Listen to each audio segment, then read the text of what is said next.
Good morning all of you. आज आप exercise 4.3 का क्वेश्चन नंबर 3 देखने जा रहे हैं।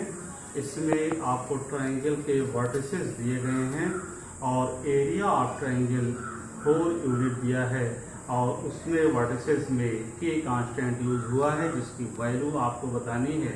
तो यहाँ पर आप जानते हैं कि ट्रायंगल के वर्टिसेस अगर आपको मालूम हो तो एरिया ऑफ ट्रायंगल का फार्मूला आप जानते हैं।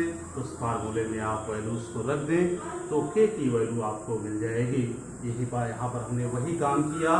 यहाँ पर आप देख रहे हैं कि हमारे पास एरिया ऑफ ट्रायंगल का फार्मूला है 1/2 और डिटर्मिनेंट्स में x1 y1 1, x2 y2 1 and x3 y3 1। जहाँ पर x1 y1, x2 y2, x3 y3 vertices of triangles हैं। वर्टिसेस ऑफ ट्रायंगल्स के वैल्यूज को आप यहाँ पर रख देंगे। x1 y1 की वैल्यू, x2 y2 की वैल्यू, x3 y3 की वैल्यू और एरिया ऑफ ट्रायंगल के स्थान पे यहाँ 4 स्क्वायर यूनिट दिया है। तो यहाँ पर हम यूज कर रहे हैं +-4 क्योंकि अब ये नहीं जानते कि ये +4 यूनिट है कि -4 यूनिट है। तो यहाँ पर दोनों साइन यहाँ पर यूज किया जाएगा और एरिया ऑफ ट्रायंगल +-4 यूनिट रख देंगे, बाकी वर्टिसेस के वैल्यू रख देंगे और फिर इसके बाद डिटर्मिनेंट्स को ओपन करेंगे। ओपन करने पर का जो है तरीका आप जानते ही हैं। हम पहले रो के थ्रू ओपन कर रहे हैं। यहाँ पर तो के पहला एलिमेंट लिया, इसके थ्रू कॉलम और रो डिलीट होने पर बाकी बचे एलिमेंट्स क्रॉस मल्टीप्लाई हो जाएंगे, 0 - 2 हो जाएगा। दूसरा एलिमेंट 0 है, इस वजह से इसके ऑल वैल्यू 0 हो जाएंगे। तीसरा वैल्यू +1 हो जाएगा और +1 के थ्रू कॉलम और रो डिलीट होने पर 8 - 0 मिल रहा है। इस प्रकार इस डिटरमिनेंट्स का एक्सपेंशन कर दिया गया और वैल्यू जो आपको मिल रही है 1/2 ब्रैकेट में -2k + 8।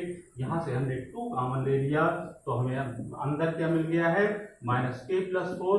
2 से 2 कैंसिल हो गया और आपको मिल रहा है +-4 = -k + 4।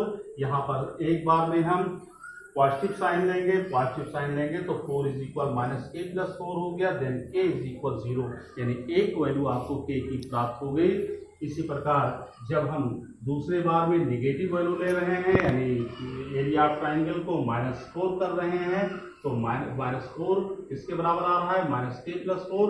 देन k = 8 यानी आपको k के दो वैल्यू प्राप्त हुए, एक तो 0 और दूसरा 8। यही रिक्वायर्ड आंसर हो गया आपका।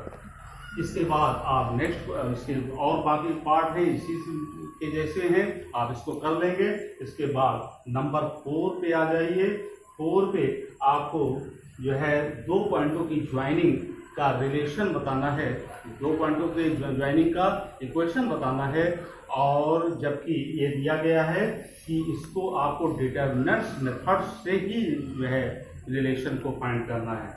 तो आप जानते हैं हम यहाँ पर हमने उस लाइन ज्वाइनिंग को AB को हमने एक पॉइंट P मान लिया जिसके कोऑर्डिनेट XY हूँ। PXY be any point on the line joining A and B, then points A, B, P are collinears।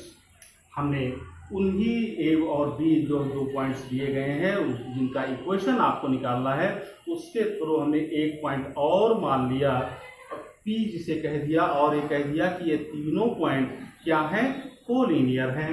तो कोलिनियर जैसे ही हमने कहा वैसे ही आप जानते हैं कि अगर कोलिनियर होते हैं 3 पॉइंट तो एरिया ऑफ ट्रायंगल 0 होता है। तो एरिया ऑफ ट्रायंगल को हमने 0 के बराबर कर दिया और एरिया ऑफ ट्रायंगल में हमने तीनों वर्टेक्स के फार्मूले, तीनों वर्टेक्स के वैल्यू हमने लिख दिए और वैल्यू जो है लिखने के बाद यहाँ पर ओपन 1/2 को 0 से जो है 0 हो जाएगा और इस डिटरमिनेंट को हम एक्सपैंड कर रहे हैं।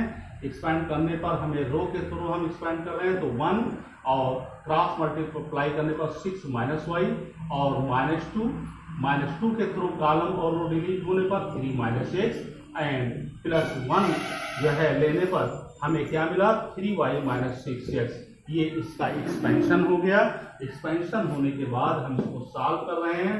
सॉल्व करने पर हमको 6 और 6 कैंसिल हो गया और क्या मिल रहा है 2y - 4x इज इक्वल 0, यहाँ पर 2 कॉमन ले लिया गया, 2 से डिवाइड कर दिया गया, तो आपको मिल रहा है y minus 2x is equal 0।